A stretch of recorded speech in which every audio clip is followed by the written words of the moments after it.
Hello students, SV academy Rawla के online platform पर online classes में आपका बहुत बहुत स्वागत है। जैसा कि हम पढ़ रहे थे कक्षा 12 की अनिवार्य हिंदी पुस्तक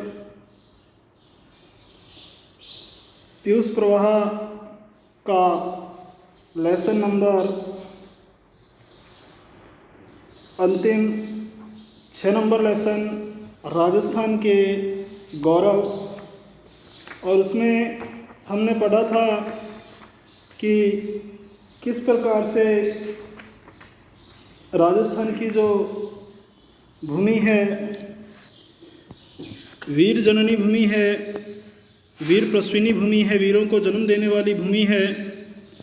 और उसमें हमने पाठ के सारांश में पढ़ा था कि किस प्रकार यहाँ एक से बढ़कर एक वीर योद्धा पैदा हुए हैं। वीर योद्धाओं के साथ साथ यहाँ बहुत सारे साधु सज्जन लोगों ने भी जन्म लिया है, जिन्होंने राजस्थान की भूमि को और स्वर्णिम बनाया। तो जैसा कि हम पढ़ रहे थे, राजस्थान के गौरव के अंदर सबसे पहला देवनारायण जी, और देवनारायण जी के बारे में हमने पढ़ा था किस प्रकार वो बगड़ावत कुल से संबंधित हैं और बगड़ावत नागवंशीय गुर्जर हैं, और सारा गुर्जर समाज इनको विष्णु का अवतार मानता है। और इन्होंने राजा क्रांति कर राजस्थान में जो अत्याचारी शासन था उसका अंत किया, और जन्म के समय में भी विभिन्न विद्वानों में मतभेद हैं इनके जन्म से संबंधित। तो एट लास्ट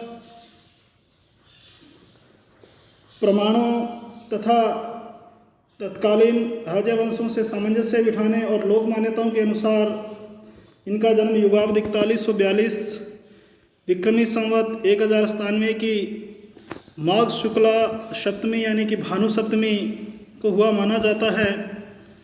और किस प्रकार से चौहान राज ने इन बगड़ावतों को गोठा नाम की एक जागीर दी थी, जो भीलवाड़ा ज़िले से लेकर अजमेर ज़िले के मसूदा तक के खारी नदी के आसपास के क्षेत्र तक फैली हुई मानी जाती है।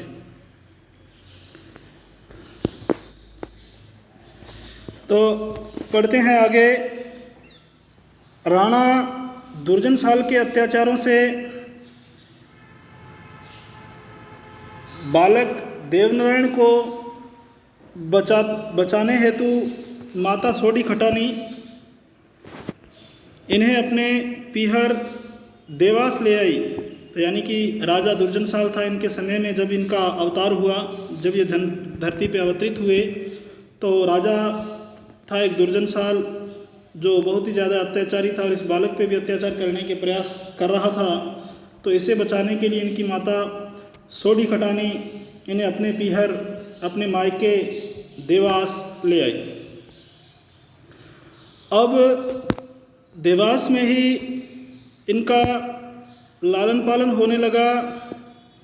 बचपन में ही घुड़सवारी यानी कि घोड़ों की सवारी और शस्त्र संचालन सीखा, और इस साथ ही साथ शिप्रा के किनारे यानी कि उज्जैन में सिद्धवट में वह साधना भी करने लगे, भक्ति करने लगे, तपस्या करने लगे, अपने ईश्वर को ध्याने लगे।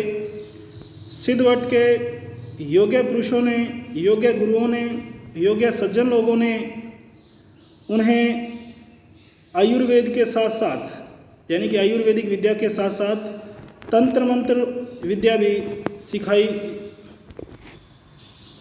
देखते ही देखते यानी कि उस शिक्षा का इन्होंने इस प्रकार से अनुसरण किया, अपने जीवन में उतारा कि देखते ही देखते देवनारायण एक कुशल योद्धा के साथ साथ आयुर्वेद और तंत्र शास्त्र के भी पंडित हो गए।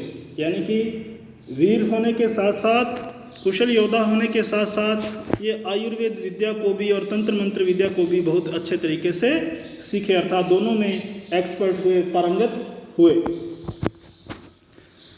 देखते ही देखते देवनारायण कुशल योद्धा के साथ साथ आयुर्वेद और तंत्र शास्त्र के भी पंडित हो गए, विद्वान हो गए।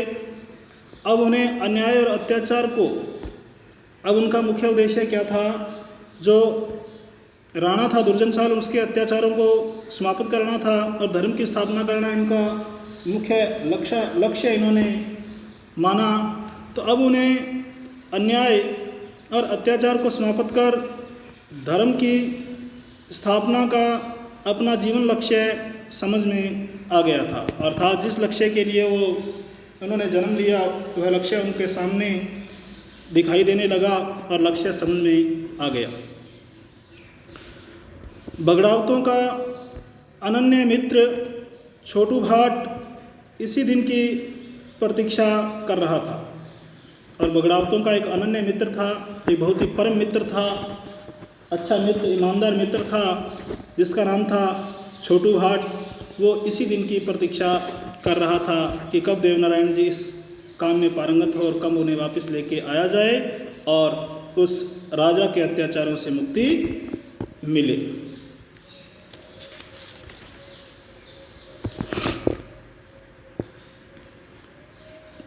वह इन्हें गोठा ले चलने हेतु देवास आ गया और वह जो छोटू भाट था जिस दिन के इंतज़ार में था, तो उस दिन वह उन्हें गोठा ले जाने के लिए, गोठा ले चलने हेतु देवास आ गया, अर्थात इसके ननिहाल, किसके? देवनारायण के ननिहाल पहुंच गया।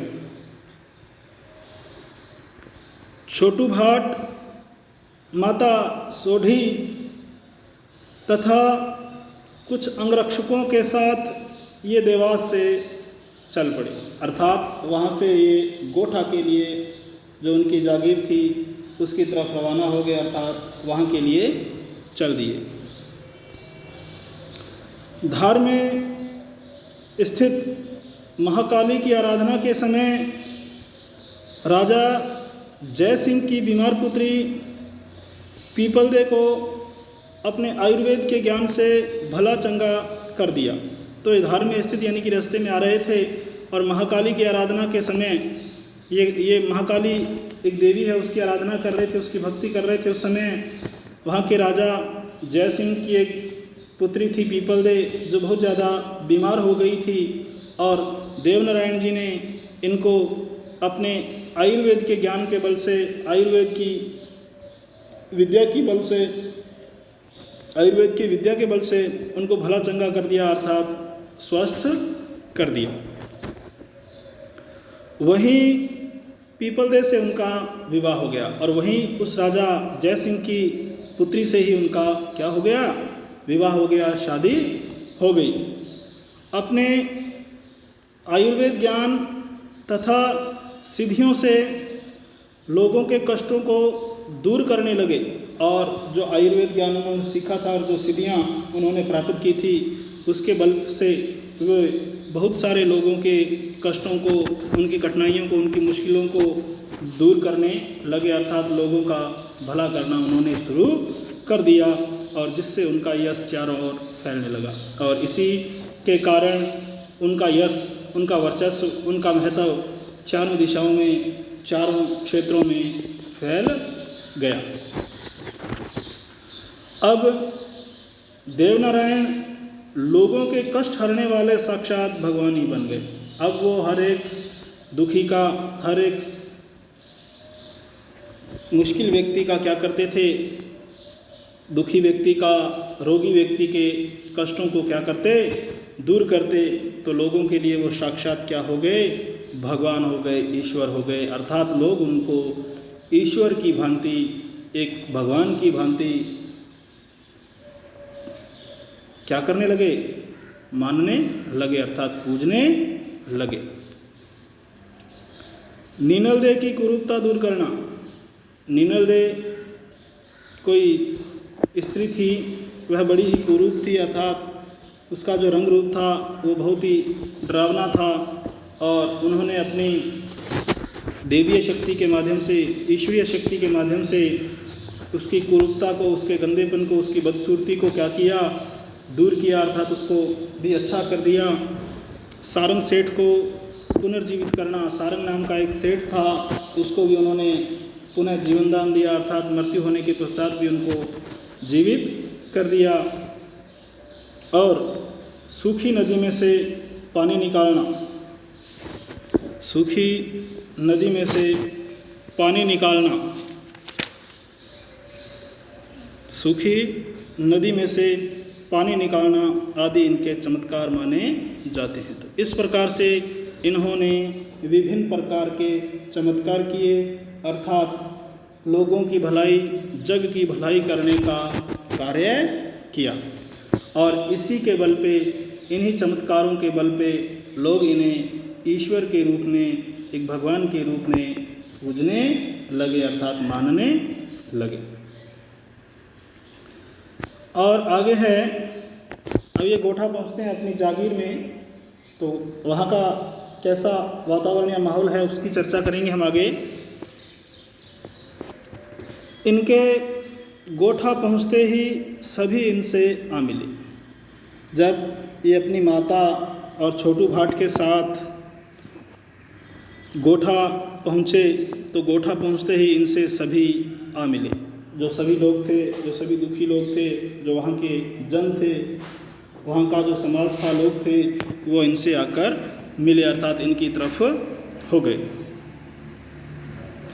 गोठा में अमन चैन कायम कर जनता को ढाढ़स बंधाया और इन्होंने वहाँ के लोगों से ये वायदा किया कि अमन चैन अर्थात इस क्षेत्र में क्या करेंगे, हम शांति स्थापित करेंगे, लोगों को आरामपूर्वक, सुखपूर्वक, विधिपूर्वक जीवन जीने के लिए उन्होंने ढाढ़स बंधाया और इस काम को उन्होंने पूरा भी किया, अर्थात वहाँ अमन चैन की स्थापना इन्होंने की।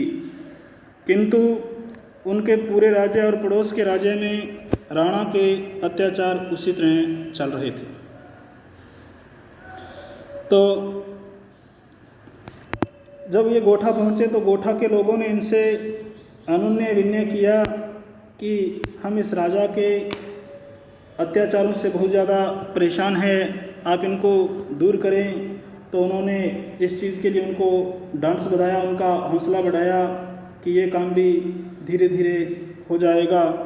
और क्योंकि पूरे राज्य और पड़ोस के राज्य में राणा के अत्याचार उसी तरह चल रहे थे, यानी कि जब ये गोठा छोड़कर गए थे तो उस समय भी राजा दुर्जनशाल के जो आचरण था वो बड़ा अत्याचारी था, वो लोगों पे अत्याचार करता था। और जब ये वापस गोठा पहुँचे हैं, अपनी जागीर में पहुँचे हैं, तब भी उनके अत्याचार ज्यों के त्यों ही चल रहे थे। इसीलिए उनके कुशासन का मतलब होता है शासन का विपरीत रूप, अर्थात गलत तरीके से शासन करना, लोगों पे अत्याचार करना, उनको मुसीबतों में डालना, उन पे विभिन्न प्रकार के कर वगैरह, टैक्स वगैरह लगाना, अर्थात किसी न किसी तरह से जनता को परेशान करना। तो कुशासन, उनके कुशासन को समाप्त करने के लिए दुर्जनशाल के साथियों को एक एक कर परास्त किया और राज्य क्रांति कर सुशासन स्थापित किया। उन्होंने जैसा कि जनता से अमन चैन का वायदा किया था, ढाढ़स बंधाया था, तो उसी को उन्होंने करना शुरू किया। और उन्होंने धीरे धीरे कुशासन को, जो बुरा शासन था राजा दुर्जनशाल का, तो राजा दुर्जनशाल के साथियों को, जो उसके अन्य अनेक क्षेत्रों में उसके साथी दुर्जनशाल के थे जो शासन चलाते थे, उस राजा के अधीन रहकर, तो देवनारायण जी ने उनको एक एक करके परास्त किया, हराया और राज्य क्रांति की और वहाँ सुशासन, एक अच्छा शासन स्थापित किया, अर्थात वहाँ के लोगों में अमन चैन को स्थापित किया, अर्थात लोगों के सुखपूर्वक जीवन जीने का रास्ता प्रशस्त किया, अर्थात निकाला। दूसरी इनकी महत्वपूर्ण देन यह भी है कि इन्होंने औषधि के रूप में, दवाई के रूप में गोबर और नीम का महत्व स्पष्ट किया और इन्होंने उस अत्याचारी राजा के शासन को, दुर्जनशाल के शासन को तो ख़त्म किया ही किया, कुशासन को समाप्त कर सुशासन स्थापित किया और इसके साथ साथ इन्होंने लोगों को वृक्षों के गोबर आदि, मलमूत्र आदि के औषधीय गुण बताए और औषधि के रूप में गोबर और नीम के महत्व को स्पष्ट किया कि किस प्रकार नीम और गोबर हमारे लिए दवाई का, हमारे लिए टॉनिक का काम करते हैं, किस प्रकार औषधि का काम करते हैं। इस महत्व को भी उन्होंने स्पष्ट किया, अर्थात लोगों को गोबर और नीम के औषधीय गुण बताकर उसकी रक्षा करने का, उसको बचाने के लिए इन्होंने प्रयास किए। आगे है, तुलसी की भांति नीम व गोबर को प्रतिदिन के व्यवहार में लाने का सफल प्रयास आपने किया। जिस प्रकार लोग तुलसी की पूजते थे, तुलसी का दिन प्रतिदिन प्रयोग करते थे विभिन्न प्रकार की रोगों को दूर करने में, कष्टों को दूर करने में, इसी प्रकार उन्होंने नीम और गोबर के महत्व को भी बताया और लोगों को प्रेरित किया कि प्रतिदिन आप इसको व्यवहार में लाओ और अपनी जो बीमारियां हैं उनको दूर करने का प्रयास करो। और इस काम में भी वो बड़े ही अच्छे तरीके से उन्होंने किया और वो सफल भी हुए। इसी कारण आज भी इनकी पूजा नीम की पत्तियों से होती है। तो देखो किस प्रकार से तुलसी की भांति इन्होंने नीम और गोबर को भी प्रतिदिन व्यवहार में लाने के लिए सफल प्रयास किया और वो सफल भी हुए और लोगों ने इनकी बात को माना भी।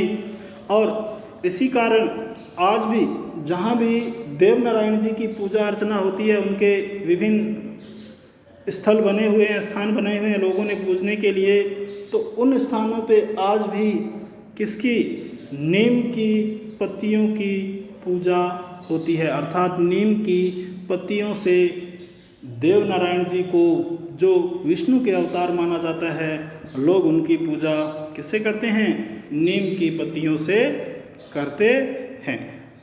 तो किस प्रकार से ये इनका जीवन है, इस पैराग्राफ को अपने पढ़ा, देवनारायण जी के बारे में पढ़ा कि किस प्रकार वो किस वंश से जन्म लिया। उन्होंने बगड़ावत कुल के थे और बगड़ावत नागवंशीय गुर्जर थे और सारा ही गुर्जर समाज किस प्रकार इनको विष्णु जी का अवतार मानता है और किस प्रकार इनके जन्म के समय में मतभेद थे और फिर माघ शुक्ला सप्तमी को इनका जन्म हुआ माना जाता है 1097 विक्रमी संवत में।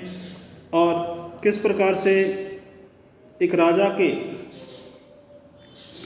अत्याचारों से बचाने के लिए, दुर्जनशाल राणा था वो, उसके अत्याचारों से बचाने के लिए इनकी माता सोडी खटानी इन्हें अपने पीहर अर्थात मायके देवास ले आई और वहाँ उन्होंने किस प्रकार घुड़सवारी और शस्त्र संचालन सीखा और साथ में ही साधना भी करने लगे और तंत्र विद्या भी सीखी।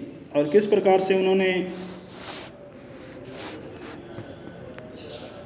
वापस एक उनका अनन्य मित्र छोटू भाट इनको वापस गोठा लेके गया और किस प्रकार से उन्होंने रास्ते में स्थित राजा जय सिंह की बीमार पुत्री पीपल दे का उपचार किया और फिर उससे उसका विवाह हुआ। फिर इस प्रकार से वो अपने जागीर गोठा में पहुँचे और वहाँ राणा दुर्जनशाल के जो अन्य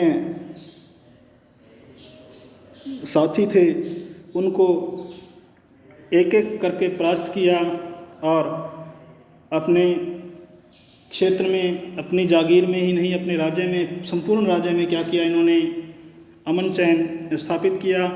और फिर किस प्रकार से अब इन्होंने औषधि के रूप में गोबर और नीम का महत्व स्पष्ट किया और तुलसी की भांति लोगों को नीम और गोबर प्रतिदिन अपने जीवन में प्रयोग में लेने के लिए प्रयास किए और जिसमें वो सफल भी हुए, और इसी कारण आज भी इनकी पूजा नीम की पत्तियों से होती है। तो आज के लिए स्टूडेंट्स इतना ही। तो ये तो था कवि देवनारायण जी जो ईश्वर के अवतार माने जाते हैं। और आगे हम पढ़ेंगे आगामी लेसन में बाबा रामदेव को, जो कि बहुत ही ज़्यादा फेमस है और वर्तमान आजकल इनका भाद्रपद के महीने में मेला भी लगता है, जो कि कोरोना की वजह से अब की बार बंद है। तो कल उनके बारे में पढ़ेंगे हम, बाबा रामदेव के बारे में। तो आज के लिए स्टूडेंट्स इतना ही। आप इस टॉपिक में से देवनारायण जी की महत्वपूर्ण सफलताएं, उनके बारे में अध्ययन करोगे, उस प्रश्न को आप लिखोगे। तो आज के लिए इतना ही।